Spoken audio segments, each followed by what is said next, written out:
Mesdames et messieurs, bonjour et ravi de vous retrouver dans cette nouvelle édition de votre émission presque semi-hebdomadaire. L'Égypte à la une, votre fenêtre sur le monde égyptien, votre fenêtre sur les grands événements qui ont émaillé la scène égyptienne durant les derniers jours.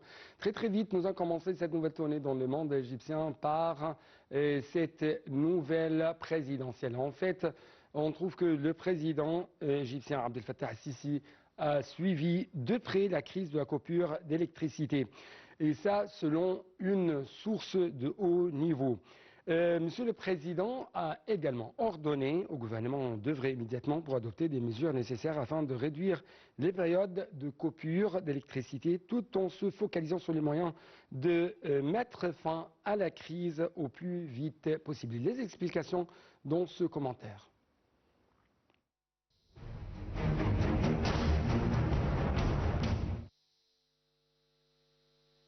Le Premier ministre Moustapha Madbouli a révélé que le gouvernement avait élaboré un plan pour faire face aux températures élevées sans précédent de l'été actuel et était engagé à résoudre la crise des pannes d'électricité d'ici la fin 2024. Lors d'une conférence de presse sur la crise de l'électricité en Égypte au siège du cabinet dans la nouvelle capitale administrative, en présence des ministres de l'électricité Mohamed Sheker et du pétrole Tariq El-Molla, le chef du gouvernement a souligné la nécessité de débloquer $1 milliard pour surmonter la crise au courant de l'été. Il a attribué la crise observée lundi dans le secteur de l'électricité en Égypte à l'indisponibilité du gaz naturel dans les quantités habituelles pour faire fonctionner la centrale électrique où il y a eu une pénurie de gaz pendant 12 heures sans interruption, ce qui a affecté le taux normal de production d'électricité, ce qui a forcé le gouvernement à augmenter la période des coupures d'électricité pour alléger la charge sur le réseau national, en particulier à la lumière de l'exposition de l'Égypte à une vague de chaleur sans précédent. Le fonctionnement à plein régime des centrales aurait provoqué des coupures d'électricité et endommagé les centrales, a-t-il déclaré, notant que la consommation d'énergie au cours des 2 derniers jours a atteint un niveau sans précédent. Le ministre des Affaires parlementaires Alaeddin Foued a annoncé à la Chambre des représentants que le gouvernement s'engageait à réduire les coupures d'électricité à partir du 1er juillet. Le ministre a fait cette déclaration lors de la session plénière de la Chambre des représentants mardi où un certain nombre de députés ont fait des déclarations urgentes sur la question de l'augmentation des coupures d'électricité, demandant des plans et des solutions alternatives pour y faire face à la lumière des températures élevées et la concomitance de ces délestages avec les épreuves du bac.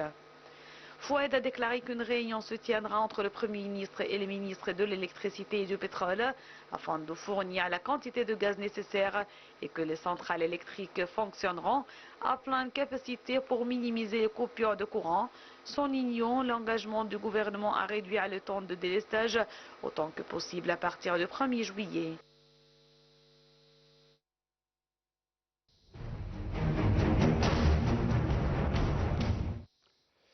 En fait, à l'occasion de la journée mondiale de la fonction publique, Monsieur le Président égyptien Abdel Fattah al-Sisi a adressé ses salutations aux fonctionnaires de l'appareil administratif de l'État. Sur sa page sur Facebook, le chef de l'État a appelé à renouveler la détermination à servir la patrie et les citoyens, affichant ainsi son soutien aux efforts de développement global de l'appareil administratif de l'État au niveau de l'efficacité des ressources humaines, de la transformation numérique et des technologies de l'information, un des moyens les plus importants de l'État égyptien pour réaliser le développement global.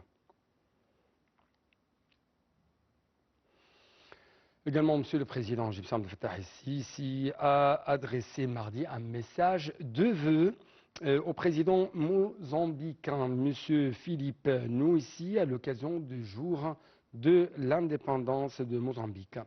Le chef de l'État a envoyé également le secrétaire à la présidence Mohamed Reda à l'ambassade de Mozambique au Caire pour adresser également ses vœux.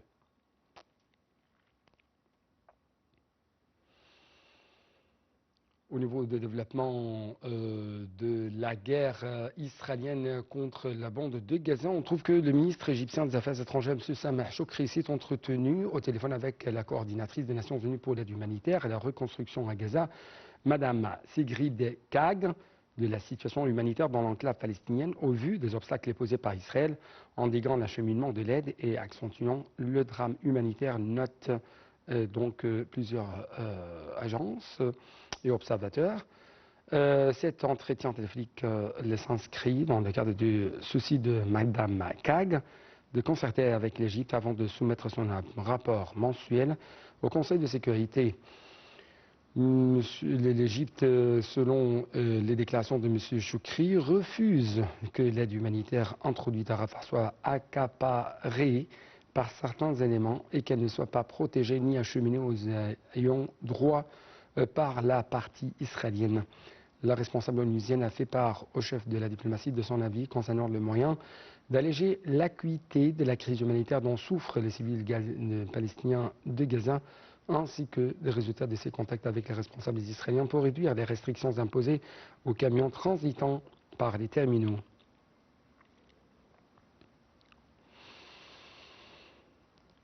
Au niveau de relations avec, ou plutôt entre l'Égypte et les autres pays africains, on trouve que le ministre des Ressources hydrauliques et de l'irrigation, Hani Soueilam, est arrivé lundi à Juba, la capitale du Soudan du Sud, à la tête d'une délégation pour une visite officielle de 4 jours où il a été accueilli par son homologue sud-soudanais, l'ambassadeur d'Égypte au Soudan, ou plutôt l'ambassadeur d'Égypte au Sud-Soudan, Moataz Mustafa Abdelkader, et un nombre de hauts responsables. Le président Abdel Fattah al-Sisi a chargé M. Soueilam de se rendre en visite au Soudan. Le ministre a assuré le soutien de l'Égypte au Soudan, plutôt au Sud-Soudan, dans la mise en œuvre de nombreux projets de développement couvrant plusieurs domaines.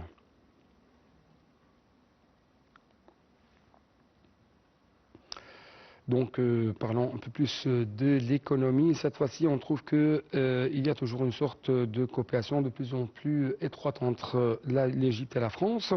Et à cet égard, on trouve que le Premier ministre, Dr Moustapha Madbouli, a tenu une réunion avec la Chambre de commerce et d'industrie française, ainsi qu'une délégation de présidents, de responsables de plusieurs grandes entreprises françaises opérant en Égypte, dont les secteurs des télécommunications, des banques, de l'électricité, de l'énergie, de la construction et quand même de l'externalisation. Les explications tout de suite.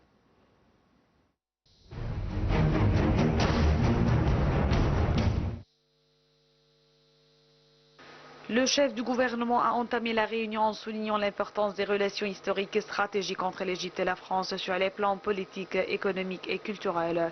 Il a noté que le Caire et Paris bénéficient d'une longue histoire de relations distinguées, tant au niveau des dirigeants politiques que des peuples amis. Au cours de la réunion, les projets réalisés par ces entreprises en Égypte, leurs plans futurs et leurs propositions pour développer leurs investissements en Égypte ont été examinés. La réunion s'est déroulée en présence de l'ingénieur Ahmed Samir, ministre du Commerce et de l'Industrie. Dr Moustapha Madbouli a également salué les relations commerciales exceptionnelles entre l'Égypte et la France, soulignant que le commerce bilatéral entre les deux pays nécessite des efforts conjoints pour augmenter le volume des échanges commerciaux à des niveaux plus élevés. En ce qui concerne les investissements français en Égypte, le Premier ministre a indiqué que la France est l'un des principaux pays investisseurs en Égypte dans divers secteurs avec des investissements atteignant environ 7,2 milliards de dollars américains via 940 entreprises françaises opérant en Égypte dans les domaines des infrastructures, des banques, des assurances, de l'énergie, des transports, des télécommunications entre autres. Dans ce contexte, Dr Madbouli a passé en revue les mesures prises par le gouvernement égyptien, notamment les mesures législatives pour créer un climat d'investissement favorable et un environnement de travail attractif, mentionnant les incitations offertes par le gouvernement égyptien aux entreprises dans le cadre de la loi sur l'investissement. Le Premier ministre a exprimé son aspiration à ce que les entreprises françaises investissent davantage en Égypte, d'autant plus que l'Égypte possède de nombreux secteurs prometteurs, tels que le secteur des transports, en particulier le projet de métro, et qu'elle cherche à localiser la fabrication de wagons de train et de chemins de fer.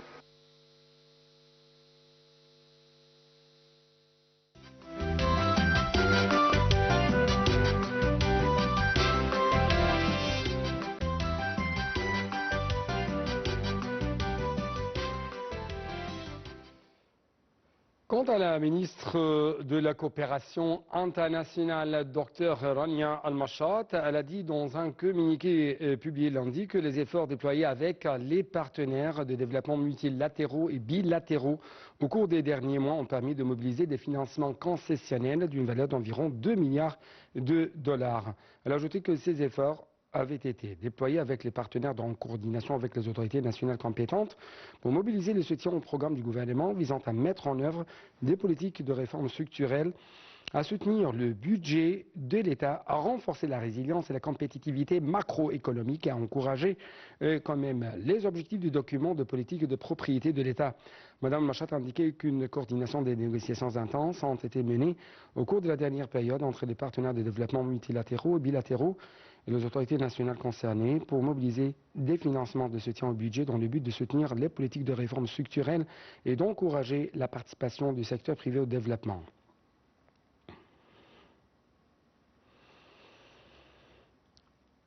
La zone économique du canal de Suez a réussi sous le président égyptien Abdel Fattah el-Sisi à attirer d'énormes investissements dans de multiples secteurs. Mais le projet de carburant vert représente en fait une part importante et figure parmi ses principales priorités pour mettre en œuvre la vision 2030 de l'Égypte. Les explications tout de suite.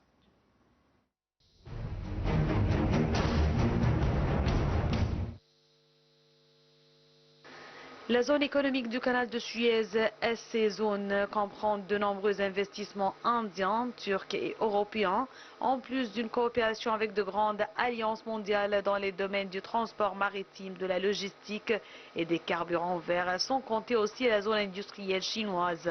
La zone économique qui bénéficie d'une grande attention de la part du gouvernement vise à devenir un centre régional pour l'énergie verte d'ici 2030 et se concentre sur des projets visant à localiser les industries d'énergie propre, surtout l'hydrogène vert et l'ammoniac.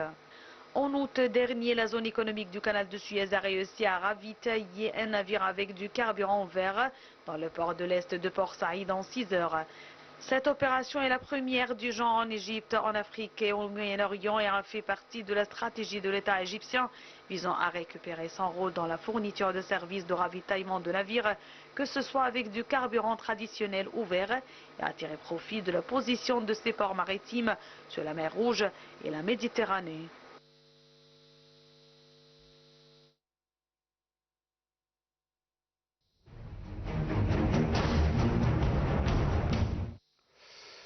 Donc, passons, chers téléspectateurs, à la hausse de 22% des exportations égyptiennes vers les USA. Avec plus d'explications, on trouve que le Conseil des exportations pour les industries alimentaires a annoncé que les exportations du secteur vers le marché américain avaient marqué une hausse de 22% pour atteindre 67 millions de dollars au cours du premier semestre de l'année 2024 contre environ 54,9 millions de dollars au cours de la même période en 2023. Dans le cadre des efforts du Conseil visant à promouvoir les exportations vers le marché américain, le Conseil a organisé, en coopération et en coordination avec l'Autorité générale pour les expositions et les conférences, la participation de 54 entreprises exportatrices de produits alimentaires à l'exposition.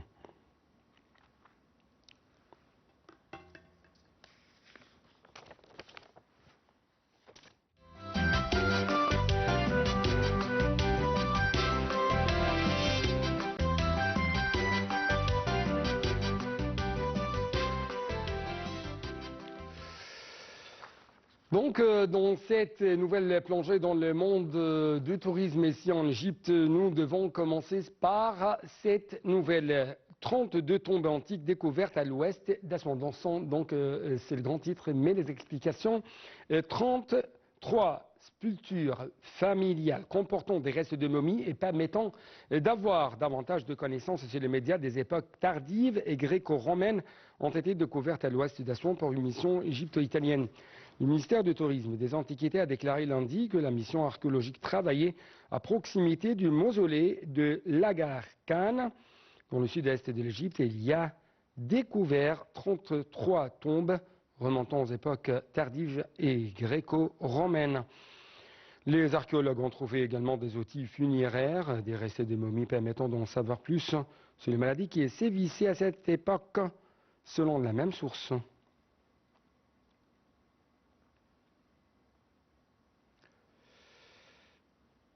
Passons actuellement à l'alignement du soleil sur les temples de Karnak.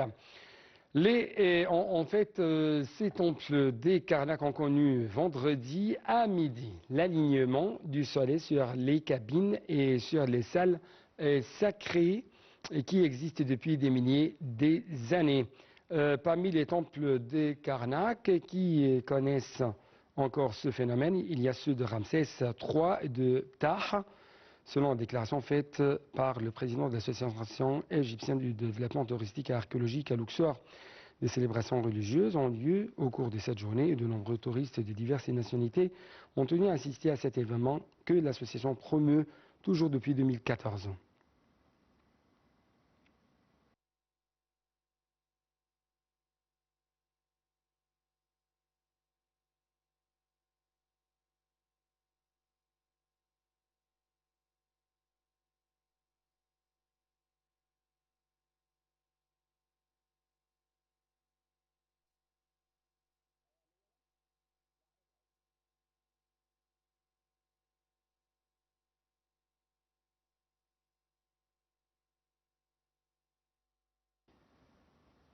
Quant à la compagnie nationale d'Égyptair, elle se situe désormais parmi les 100 premières compagnies aériennes du monde, avec une nette amélioration, la deuxième meilleure du classement et la meilleure pour les compagnies africaines Skytrax. La compagnie nationale aérienne Égyptair a nettement progressé dans le classement mondial. Skytrax est publié le lundi 24 juin, après avoir été classée à la 88e place. Selon les résultats, Égyptair a réalisé la deuxième meilleure amélioration de classement après le transporteur saoudien Saudi Arabian Airlines en gagnant 22 places alors qu'elle se situait à la 110e place en 2023. Cette évaluation reflète un grand développement pour la compagnie dans le domaine du service client, des services à bord et dans les grands aéroports grâce à la stratégie adoptée par la compagnie nationale selon un plan à long terme visant à moderniser sa flotte aérienne, peut-on dire dans un communiqué publié sur la page Facebook d'Égyptair. Le transporteur national a aussi réaffirmé son ambition de développer ses services et son réseau de lignes aériennes.